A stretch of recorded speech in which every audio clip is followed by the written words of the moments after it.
Hello and welcome to the PhD Life Raft podcast. I'm Emma Brzezinski and today I am talking to the marvellous Katy Peplin. We're talking about embracing the role of being a student on your PhD journey. And we focus on the superpower of being curious. So I do hope you enjoy this episode.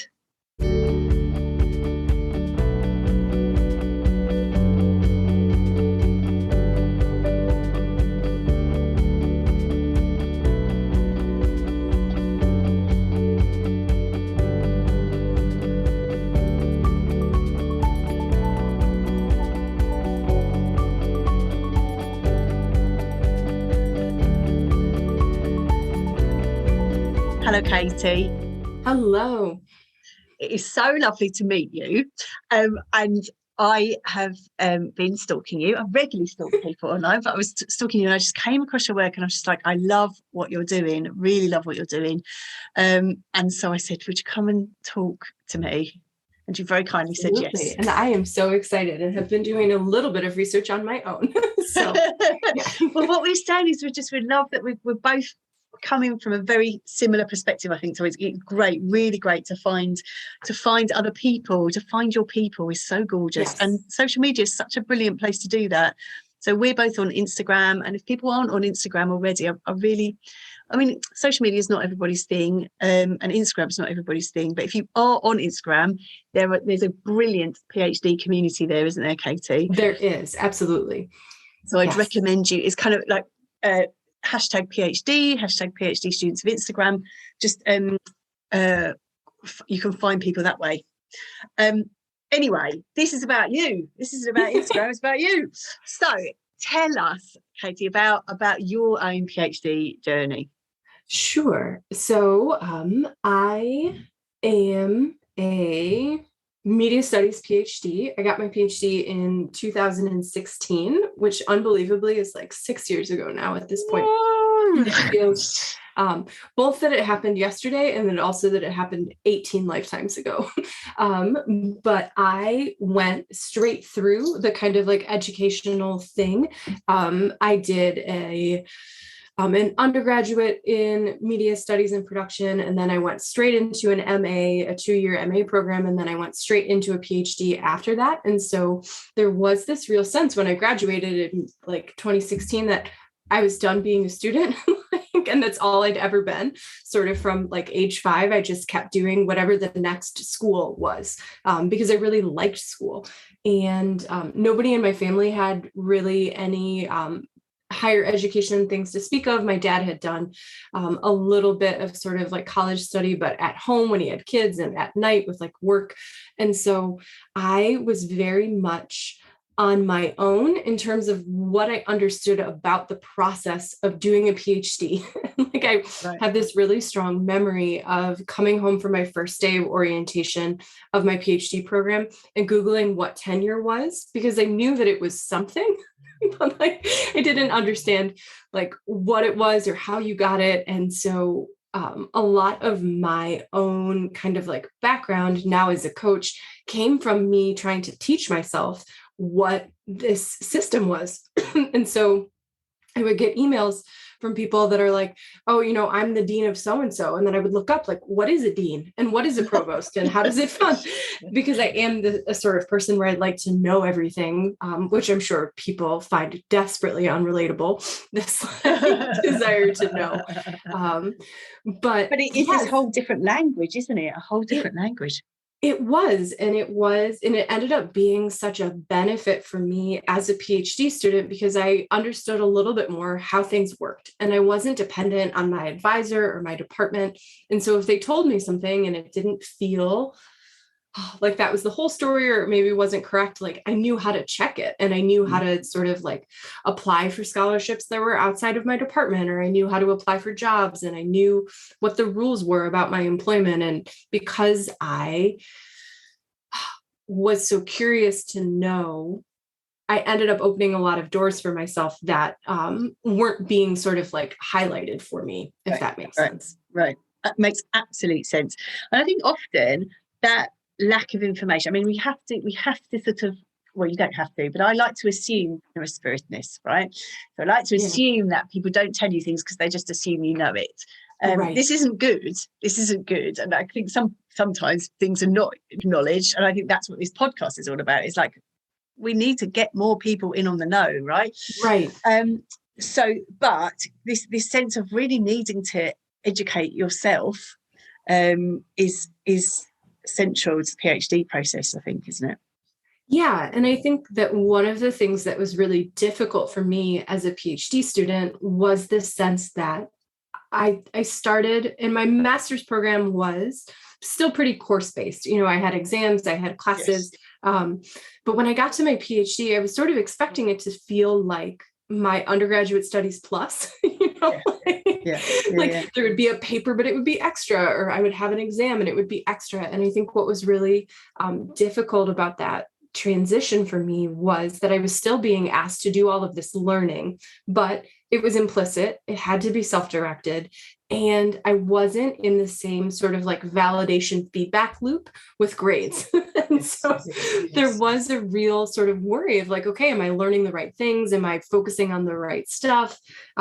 Do other people know things that I don't? And a lot of my anxiety really had a field day because I was like, oh, well, if everybody knows all of these things and I don't know anything, what are they doing that I'm not doing? And what am I don't have like parents that I can call and say like, how do you write a book, Dad? My dad is great, but he doesn't know how to write a book. And other people did. And I really spent a lot of time trying to learn how other people were doing it because I was so afraid that I was doing it wrong. Yeah, and I am sure lots of people can relate to that. There was a brilliant TV series in the UK called What Do Artists Do All Day? And I keep threatening to do my own series, What Do PhD Students Do All Day? Just this sense of kind of people knowing what actually other people are doing. Because there is real anxiety around that in terms of, well, what do you need to do and how do you need to be? So that's what we're here to talk about, right? Yes. That's what we're here to talk about. So we were discussing what would be a good topic today, and I'd been really taken by one of your posts about embracing being a student. I mean, we've kind of already started that theme in terms of needing to learn about things, but tell us a little bit more about that and what you mean by that. Right. I think what I mean by that, is this sort of continuation of the kind of like, I was good at school, and so I'm going to keep going to school. And I think for me, there was this real big sort of aha moment when I disentangled what learning was from what grades and evaluation were, if that makes sense. Makes absolute sense. The drive to learn new things and to explore new topics were one of the big reasons why I was, so successful in my earlier parts of school and why I wanted to keep going. But there was a real shift when I had to start to say like, okay, but what does this mean for me now that I'm not a student in a dependent sense all of the time? And I think what can be really, really confusing and sometimes really emotionally difficult for graduate students is that you are both a student and a professional, and you're not always in charge of which one you are at any given time.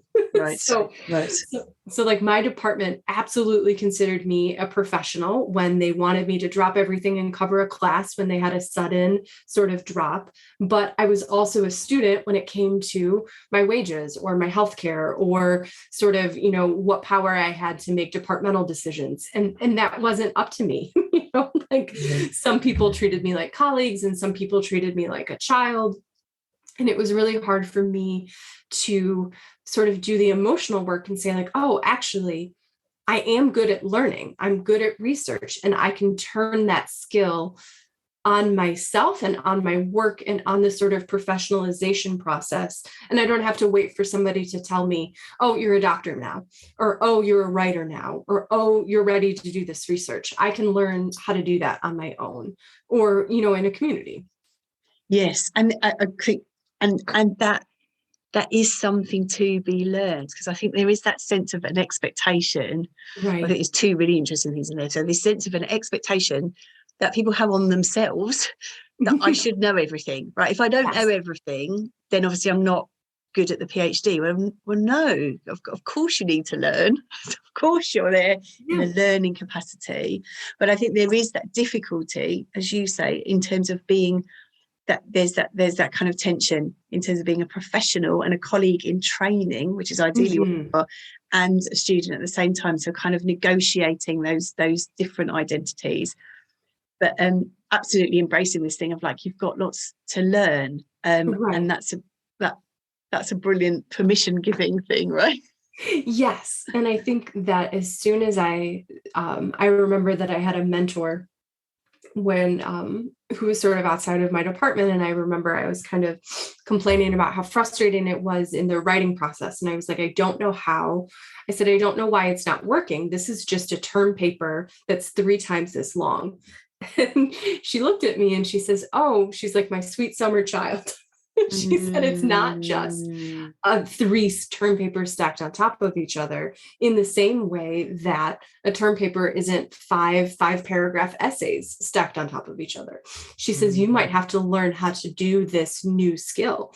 And I think that she meant that in the most generous way. But for me, it was this permission slip to be like, oh, it's okay to not know how to do this skill yet. And it's okay for me to now. And then I had a research question, which is, how is this different from 3 term papers stacked up together? And how do other people do it? And I could turn that sort of curiosity and have that real joy of learning again, while also feeling like this was a little bit more under my control, that I wasn't sort of just dependent on other people telling me whether it was good or not. Absolutely. And I think it can be really disorientating, because people have gone through an undergrad, often gone through a master's as well, and there's a real link between the two of those, and they run in a similar way. And then you go into a PhD program, which is very different, and it can feel really disempowering. It's like, I don't understand what is going on here. This isn't what I thought it was going to be. It's really different. But what I love about what you're saying is kind of embrace that and go, oh yeah, this is new, this is different. I can learn how this works. But I do think what you touched on there as well is really important. And perhaps you could say a bit more about this in terms of not getting the feedback, because in undergraduate you get a lot of feedback, right? And people will be people who are doing PhDs are used to getting a lot of very positive feedback. They were top of their class. Yes. But can you say a little bit more about how that feels and how you might negotiate that as I'm taking researcher. A deep breath, because it is still like a really vulnerable place. It is. I remember like the first time that I didn't get an A in high school. And I was like, what is a B+ and how do I do it? And that feeling has never really left for me. And I think that for a lot of the clients that I work with and a lot of the friends that I have from my own PhD program, there is this real sense that I substituted a lot of how I knew I was doing well based on other people's feedback. So if I got an A on a paper, then I knew I was doing well in that class because somebody told me that I was. And then all of a sudden, those sort of like structures of me measuring my progress really dropped away. And in the place of them were people who, some people were really generous with their feedback, and it was constructive and it was pedagogical. It was meant to sort of help me improve. And some people gave me feedback and it was not as generous. And it was dramatic. It was not oriented, like it wasn't geared toward me sort of learning. It was meant to sort of help me conform to what this person expected of me. Not that those expectations were ever spelled out in a way that I could have used while I was making said paper or said project or said conference paper. So it was really difficult for me. And I will be very honest that I was in therapy the whole time.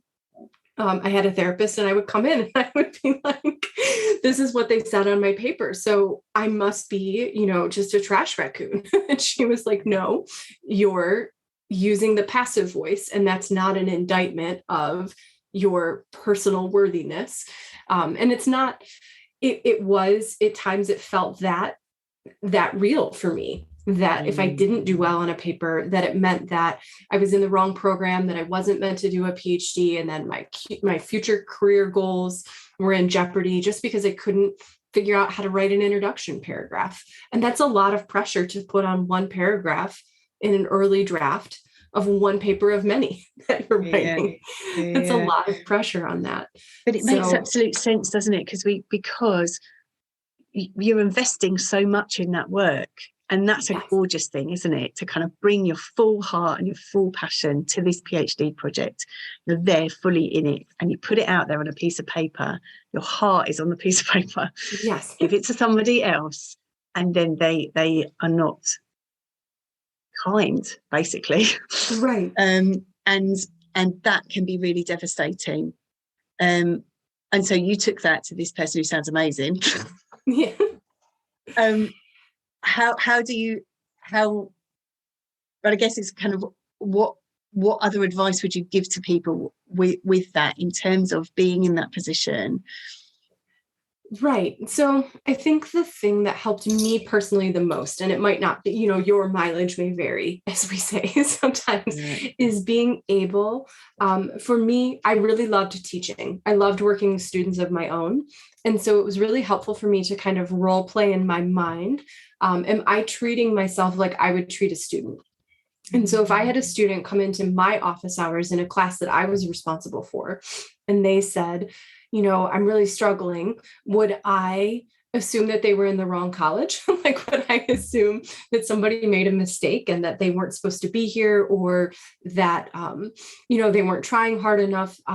I really tried to, if I didn't feel that sense of sort of generous self-evaluation was innate in me yet, I role played. I faked it until I made it.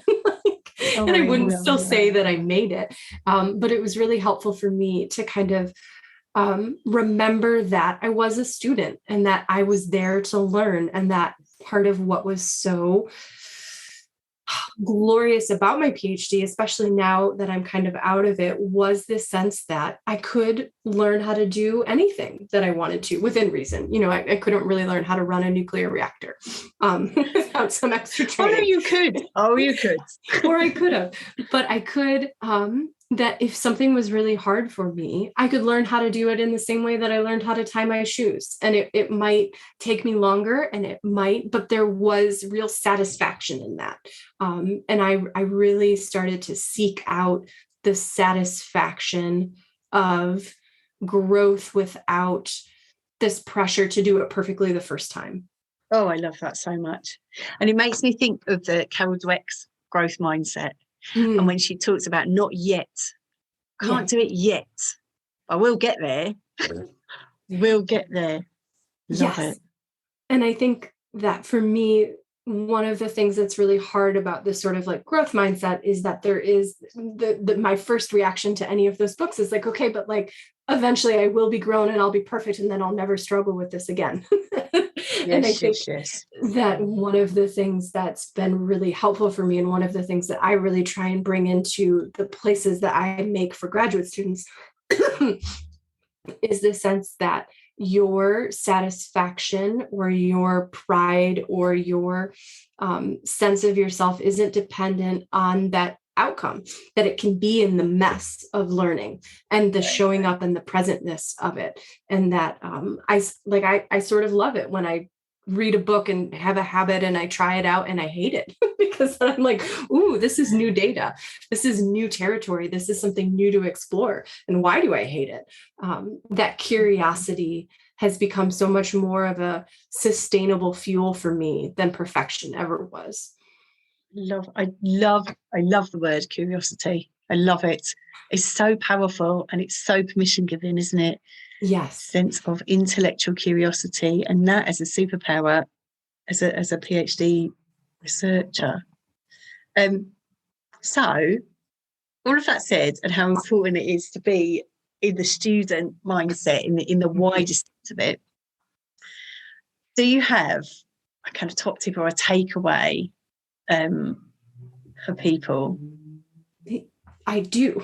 So, one of the things that I often hear from clients, and that was very much true for me, was that as soon as I was out of, especially out of the initial sort of coursework phase of my PhD, I really missed the exposure to new ideas. And so I used to dedicate, and it wasn't every Friday and it wasn't sort of perfectly scheduled, but by the end of the week when my brain was, just totally saturated with everything else, I would have little topics that I was kind of side researching. I was researching the best crime novels around the world to put on a syllabus to guide my summer fun reading. Or I was doing a little bit of a deep dive to see how other people stored their notes and did I want to learn anything from that. But having a sort of place in my schedule that I could commit to being a student without it needing to directly tie back to my whatever the biggest outcome was at that particular moment, whether it was this dissertation chapter or the job market or whatever, that it helped, it invigorated me in so many different ways to just be like, okay, well, I have this question. What if I researched it? What if I researched how other people are storing all of their PDFs? Or what if I researched how other people are structuring their mornings? Or what if I researched what a provost was, or what the enrollment cliff is, or what these different jobs are? It really helped to give me a sense that this wasn't a race to figure out how to do things perfectly. This was an area of deep interest. And with any other area of deep interest, I could keep learning about it. And that could be something that I gave myself full permission to do as part of my work, as opposed to something that I had to do in order to catch up. Love it. Well, I love that we have a furry friend that's joining us, who's also obviously has a tip for us. Yes, I'm sorry. No, please don't apologise. I love it. I do love it. I think that, I think Kat's brilliant. I'm just about to get a new kitten, so I'm very, very excited about it. Yeah. This is a three-legged cat who likes to be on my desk. And so he yells to let me know that he's ready to come to work for the day. So I apologize. No, do not apologise. Welcome, and I'm sure he's got real wisdom to share there. Yes. But I love this idea, and I love this idea of this space of being curious, kind of a curious hour. Yes. And it doesn't need to last forever in order for it to be valuable. Even 15 minutes can be really, really fun if you're pressed for time. Yeah. Oh, thank you, Katy, so much. I was just saying, I'm hoping this is one of the first of many conversations that we're going to have, because I really do love what you're doing. And we will have all your contact details and things in the show notes, because doing some amazing work. And I say you're on Instagram if people would like to find you there. Yes. Thank you so much for reminding us how important it is to be a student, and what a gorgeous opportunity that is. Yes. And thank you all for listening.